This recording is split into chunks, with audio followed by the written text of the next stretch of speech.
Hello everyone, welcome to today's recording, and today we are going to be talking about gestational diabetes. Okay, we are talking about gestational diabetes today. Please come on board, invite a friend, tell about 10 to 20 people who you know, and let's get started. Let's chat. As you know, I don't like to have two videos that are too long, but I want them to be high impact and effective, okay? All right, so if you have never met me before, hi, nice to meet you. My name is Dr. Larissa Assam. I'm a board certified family medicine physician, and I am the founder of Rophe, which is a platform that helps educate women on how they can prevent complications in pregnancy and postpartum. I also own a natural skincare line called Rophe Beauty, and we have products, we have services. If you're looking to grow your hair, mine is up right now, so I wish I could put it down to show you, but maybe next time. We have products, we have services, we have options basically to help you grow your hair, especially for all my girls out there who are natural. I also have a food company called Rophe Foods, and we actually prepare meals for women, particularly who are pregnant and who are postpartum. Okay, so those are a few of the things which I do. I really love education. I love teaching. The Latin word for doctor is actually teacher.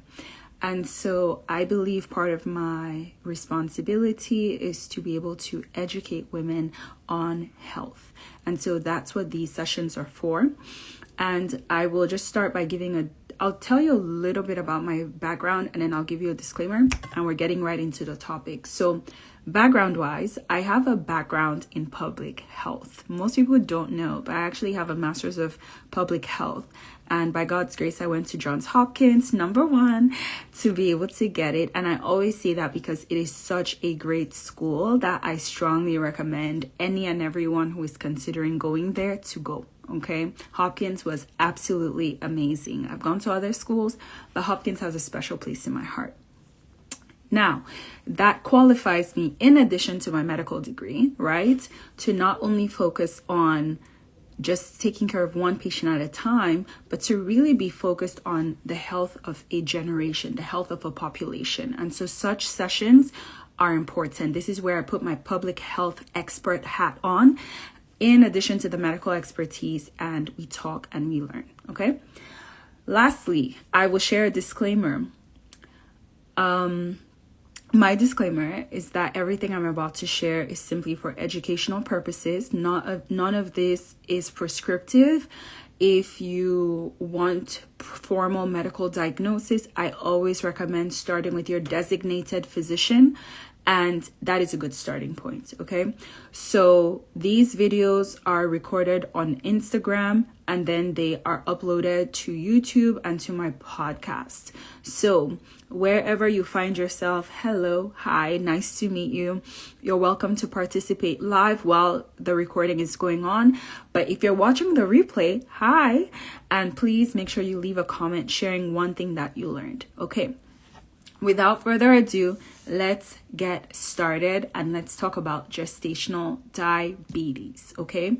So let's start with talking about what it is. Let's define it. Start with the definition, right? So gestational diabetes is a condition in which a woman is found to have an elevated blood glucose level, okay?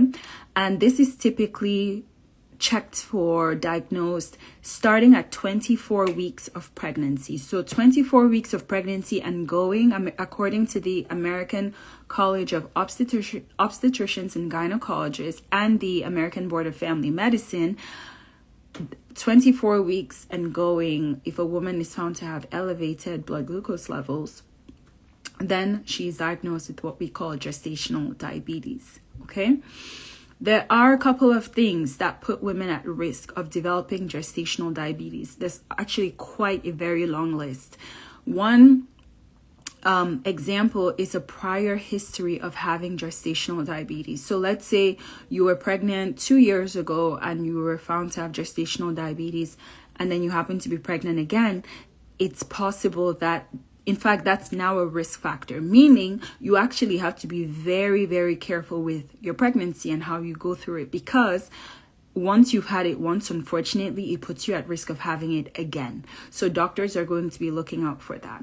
And this is why education is necessary, so that you know exactly what to do to prevent it, or if you have been diagnosed, to manage it. Okay? There are, like I said, a bunch of other things that can cause it. Obesity. It can be a bit of a touchy subject, but in America and frankly in the world today, we have to talk about obesity. It's very common. And I share this as someone who has struggled at some point with weight.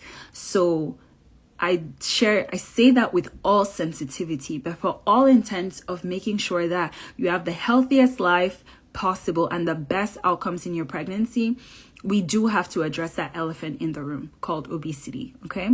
Now, most of the time, when you have one complication in pregnancy, unfortunately, it actually puts you at risk of having other complications in pregnancy. So you very quickly realize, like, for example, someone who has been diagnosed with preeclampsia then finds out, oh, wow, a few weeks later they tested and I had gestational diabetes. That preeclampsia alone could have been the risk factor that led to the gestational diabetes. When we take a deeper look, what we find is that the root cause is oftentimes a baseline of chronic inflammation. This is why the best way to prepare for your pregnancy is actually before. I always say it's never too late, okay?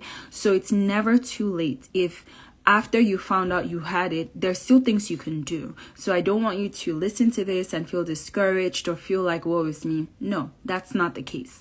You can still do things to prevent it. You can still do things to manage it. So it is not the end of the world, even if you have been diagnosed.